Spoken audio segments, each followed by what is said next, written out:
What a remarkable housing market we have right now. So for example, the number of newly listed houses increased by 16% year over year. On top of that, the amount of houses for sale or housing inventory is at the highest levels since the year of 2020. So at least a 3-year high.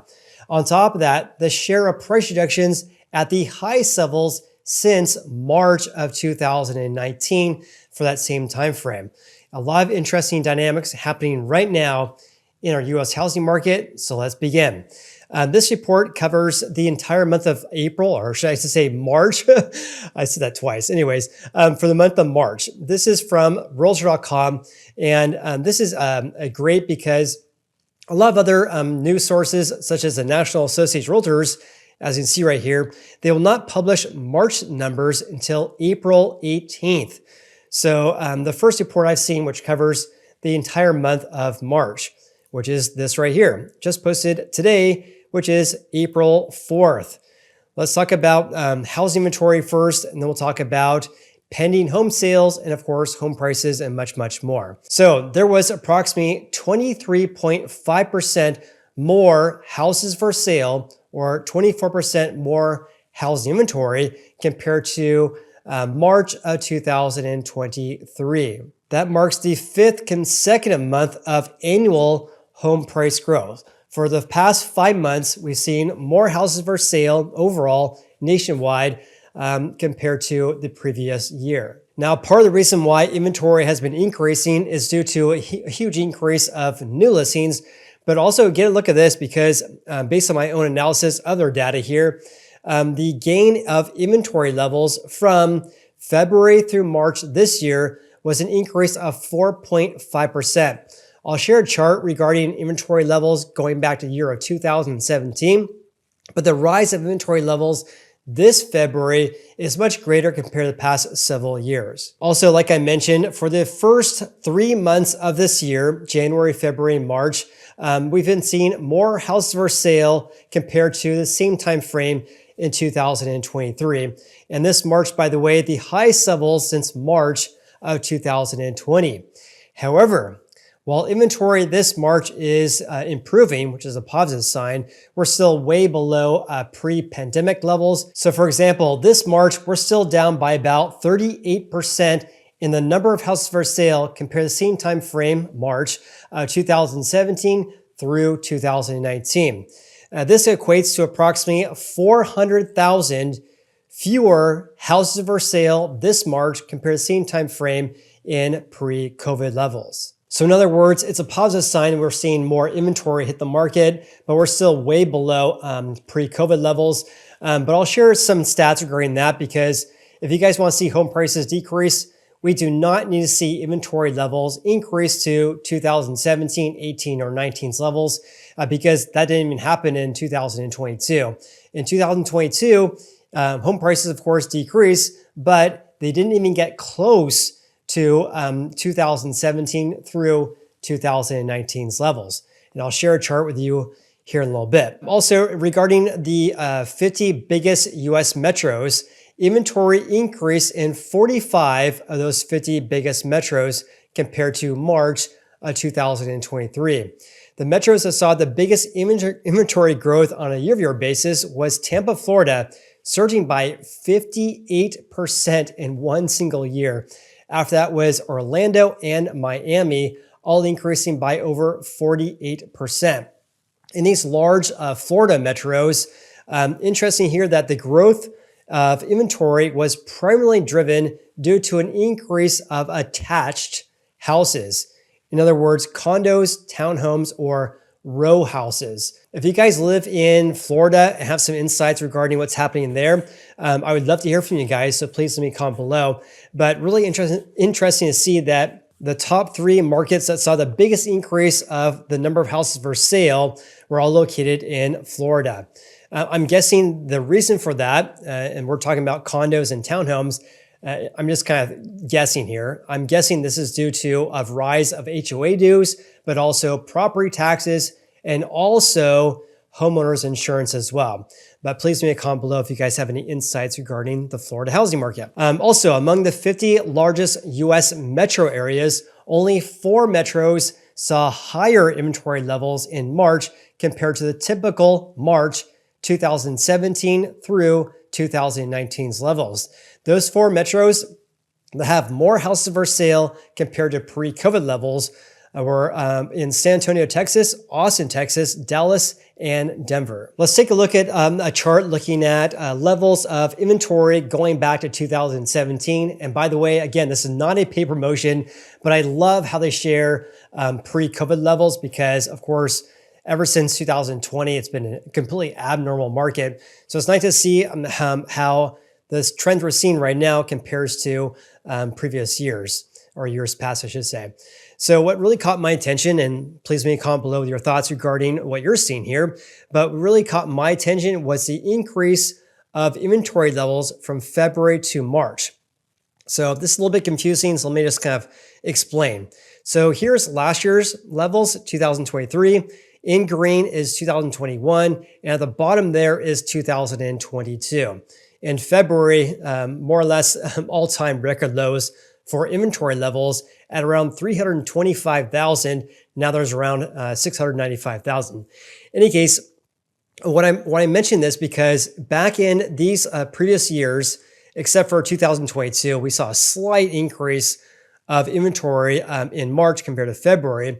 But in 2023 and 21, inventory levels actually decreased during that same time frame. Whereas this year, we saw an increase of about 4.5%. I'm ignoring 2020 for obvious reasons, but looking at March 2018, 19, and 2017, each of these years, inventory increased, but not increasing very much. So for example, I wish I had numbers here, but just kind of eyeballing this. In 2019, in February, there was around 1.1 million and a slight increase in March, maybe to 1.125 million, somewhere around there. So a slight increase each of these years, but this year a sharp increase. So I'm really interested to see what will happen for the remainder of the year. Will inventory kind of go like this and get to pre-pandemic levels, or will it go like this and kind of level off and get very close to the previous couple of years? Of course, I'll definitely keep you posted with the latest developments, but this is kind of a sign to me that our housing market is showing signs of weakening because inventory is also rising.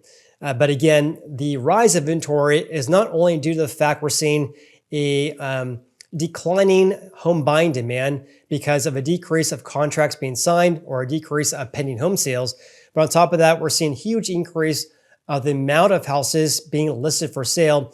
I believe it's up by 16% year over year. We'll go over that here in a little bit. But first, let's talk about pending home sales, a measure of offers being accepted by home sellers. The number of houses under contract but not yet sold, that is a pending home sale, increased by 6.2% compared to last year, resuming positive growth after the previous month decrease. So inventory overall increased by 23%, whereas pending home sales only increased by 6.2%. So the amount of growth in the amount of houses for sale, supply, is outpacing the demand side, only increasing by 6.2%. One of the reasons why inventory is actually increasing right now. Also, it says pending sales or pending homes are an early indication of future closed home sales. However, they say here the Fed actually revised their expectations for future rate cuts. So they said here that we're going to have a higher for longer interest rate environment, which is going to keep mortgage rates higher for longer as well. And because of this is going to keep home sales at a relatively low pace this year. Let's also take a look at a chart looking at pending sales over the past several years. Again, going back to 2017. So, leave me a comment below with your thoughts regarding this because I'd love to hear your opinion. I'm just kind of giving you my own take regarding what I'm seeing. So the number of pending sales has been increasing every single month this year, which is entirely normal. But what's really caught my attention is that we have more pending home sales, which is right here, compared to pre-COVID levels. So for example, here's 2019, 2017 in blue, and in orange is 2018. So we have more pending home sales compared to pre-COVID levels, even though we have far fewer houses for sale compared to them. Again, friendly reminder here, 695,000 homes for sale compared to the around 1.1 million on average. So it's pretty crazy to see we have more contracts being signed, even though we have approximately 38% fewer houses for sale. So that is a sign that we have a competitive housing market. But if this continues going up, that would be a sign that our housing market is actually getting weaker. If this goes down, just like it did in, when was this, 2022, 2021, we saw a slight decrease and then a slight decrease for the remainder of the year. That was a strong housing market. And of course, in 2020, our housing market was absolutely on fire. And because of all the contracts being signed, inventory was depleted all year. All right, and also like I mentioned, because inventory is increasing, one of the reasons is due to more new listings. That increased by 15.5% on a year-over-year basis. This also marked the 5th consecutive month of increasing inventory levels on a year-over-year basis after 17 months of decreases. So for the 5th consecutive month, we've been seeing more newly listed houses compared to the previous year. Also, regarding the 50 biggest metros, 48 of those saw the number of new listings increase compared to 2023. The metros that saw the biggest increase were Sacramento, where I live and work here. Sacramento increased by 32.5%. Then we have Tampa and San Diego. The two that have yet to catch up, they're down on a year-over-year basis, are Richmond, Virginia, I believe, and also New Orleans, down by 4.8%. Realtor.com also provided this chart as well regarding the number of newly listed houses, which is right here. It's up by 15.5% from last year at this time. Last year, this time, we had around 350,000 new listings. Now it's at 395,000. This is still way below pre-COVID levels.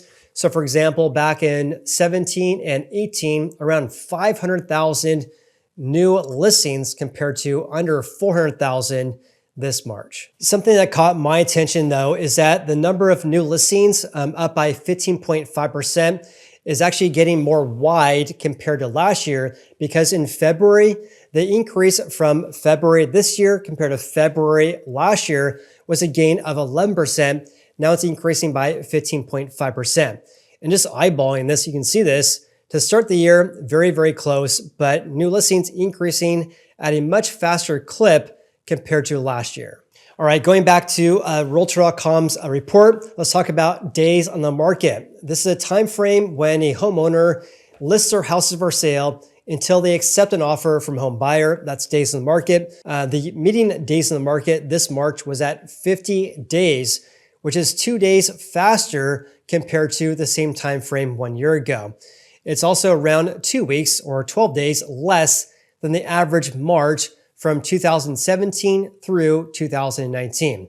So houses selling 2 days faster compared to last year, but selling about 12 days faster compared to pre-COVID levels.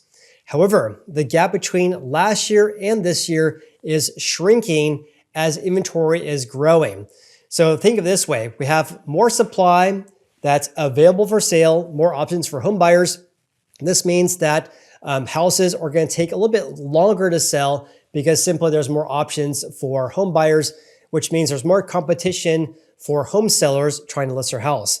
So as inventory is increasing, days in the market, or the difference between this year and last year, is actually getting more narrow. And you can see this situation in this chart. So here is 2024, this year.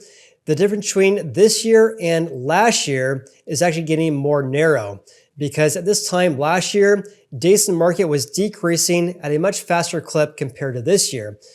So even though houses are selling 2 days faster compared to last year, the difference is actually getting more narrow. All right, let's change gears slightly here and talk about asking prices as well as the share of price reductions. So the national median list price, these are asking prices of newly listed houses, continued to increase seasonally to $224,900 in March compared to 415,500 in February. And the median list price remained relatively stable on a year-over-year basis, only up by 0.2%. These are only asking prices. These are not finalized or closed home sales.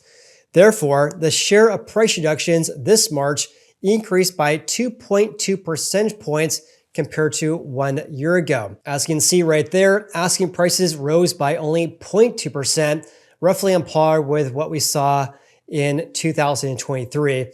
But looking at the prices compared to, look at 2017, look at that.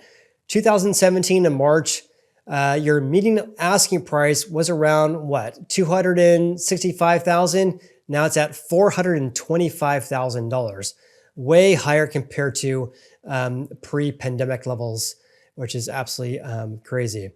Also, the share of price reductions, like I mentioned at the very beginning of this video, is currently tied with 2019 for the highest March level since our records began in 2017. As sellers are adjusting to more competitive home listings, I would say our sellers are adjusting to more houses being listed for sale. In other words, competition for those home sellers and hampered buyer demand from years of decreasing housing affordability relative to incomes. So according to them, the share of price drops is at 15%. This means for all the houses for sale right now, 15% of them have reduced their asking price, the highest levels for March since March of 2019. Last year, this time, the share of price drops was around 13% versus 15% right now. Also in 2022 and 2021, the share was less than 6%. So it's safe to say we have a competitive housing market right now, but not nearly as competitive as what we saw at the onset of COVID. Realtor.com also shared how each of the 4 major US regions fared, because of course, there's some very big differences. So for example, the number of houses for sale compared to 1 year ago only increased by 0.3% in the Northeast, whereas the South rose by 36%. Also, regarding the number of newly listed houses or new listings, that surged in the West up by 21%, whereas the Northeast only increased by 7.9%. Asking prices decreased or were relatively flat in the South, whereas the Northeast increased by 5.1%, the Midwest increasing by 4.1%, the West barely squeaked out a gain, up by 0.5%. What I really love about this chart below here, they looked at the changes for each of these metrics, how they compare to the average March in 2017 through March of 2019, the average during the pre-pandemic era. So the amount of houses for sale decreased by more than 26% for each of these metros, falling the most in the Northeast, down by 62%, the West down by 30.5%. New listings also decreased big time as well. Northeast down by 33%, the West down by 25%, the Midwest down by 27%. Asking prices, by the way, all up by more than 40%. The Northeast saw the biggest gain, up by nearly 67% compared to pre-COVID levels. They also provided how each of these 50 biggest metros fared, but I won't go over that in today's video. Otherwise, this video would be 15 hours long and no one's going to watch it. Instead, I'll provide a link in the video description below for this article, just like I do for all my sources and my videos. If you guys got any value out of today's video, then please hit the like button. I greatly appreciate that. Also, if you guys want real estate agent referral, please email me at jason@meetjasonwalter.com or check out my website, which is realestateteamfinder.com or meetjasonwalter.com. Hope you guys have an awesome day and look forward to seeing you on the next video.